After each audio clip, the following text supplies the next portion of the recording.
হক কথা বললে গুলি খাওয়ার ভয় থাকে। আমাকে একজনে গুলি একটা প্যাকেট করে কাগজে মোড়াইয়া তারপরে সুন্দরভাবে খামে ঢুকাইয়া তারপরে আমার ঠিকানা পাঠিয়ে দিয়েছে। লেখছে যে এইটা আপনাকে নমুনা পাঠানো হলো, পরেরটা বাস্তবে আসবে। কোন জায়গায় হাত দিয়েছেন, কোরআন হাদিসের কথা বলবেন, সব বলতে যাইয়েন না।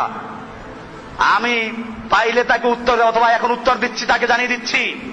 এরকম ভয় দেখাইবা তোমাদের পীরদেরকে, যাদের দুনিয়াতে 10টা বউ আছে, বাড়ি গাড়ি আছে, শরীর তৃপ্তি লোক লাগে, মাথা টিবান লাগে, পাও টিবান লাগে, অথবা যেই বুজুর্গদের চলতে গাড়ি লাগে, আরামদায়ক বাড়ি লাগে, ওই সমস্ত পীর বুজুর্গদেরকে এরকম ভয় দেখাও যারা তাদের জীবনটাকে অক্ষ করেছে ইসলামের জন্য, যারা তাদের সবচেয়ে বড় চাহিদা তামান্না শাহাদা, ইসলামের জন্য জীবন দেওয়া তাদের সবচেয়ে বড় চাহিদা।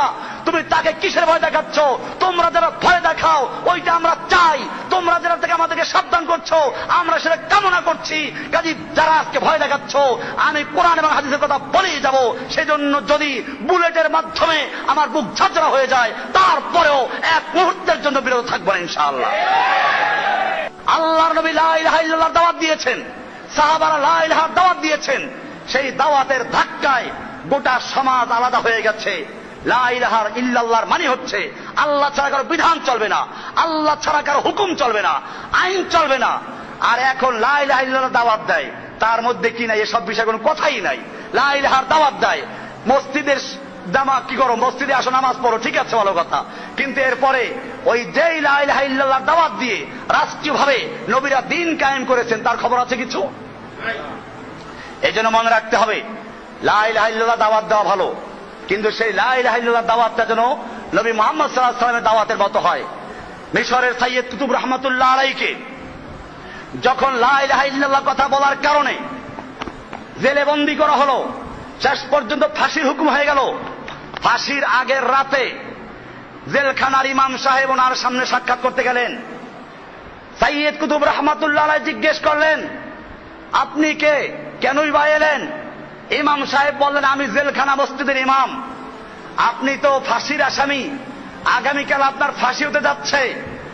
যে সমস্ত মুসলমানদের ফাঁসি হয়, আমার দায়িত্ব হচ্ছে জেলখানার ইমাম হিসেবে ফাঁসির আগে তাদেরকে কলমা পড়ানো, তওবা পড়ানো, কলমা পড়ানো।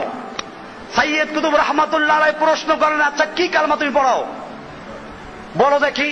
আশহাদু আল্লা ইলাহা ইল্লাল্লাহু ওয়াহদাহু লা শারীকা লাহু ওয়া আশহাদু আন্না মুহাম্মাদান আবদুহু ওয়া রাসূলুহু।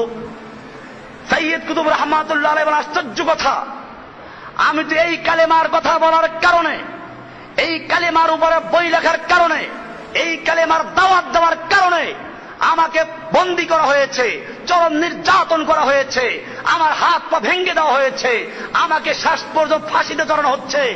আর যেই সরকার আমাকে লা ইলাহা ইল্লাল্লাহর দাওয়াত দেওয়ার কারণে ফাঁসি দিচ্ছে, সেই একই সরকার তোমাকে লা ইলাহা ইল্লাল্লাহ পড়াবার দায়িত্ব দিয়েছে, তোমাকে বেতন দিচ্ছে।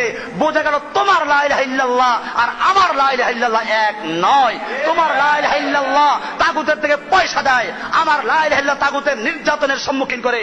তোমার লা ইলাহা ইল্লাল্লাহ তোমাকে চাকরি দেয়, আমার লা ইলাহা ইল্লাল্লাহ আমাকে ফাঁসিতে ঝুলায়।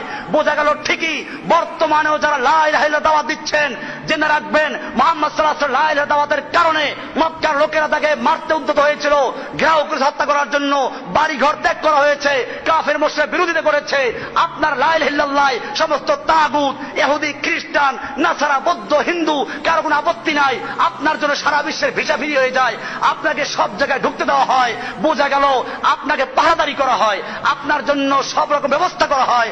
বোঝা গেল আপনার লা ইলাহার দাওয়াত এবং মদিনার মক্কার নবী মুহাম্মদ সাল্লাল্লাহু আলাইহি ওয়াসাল্লাম লা ইলাহার দাওয়াত এক নয়।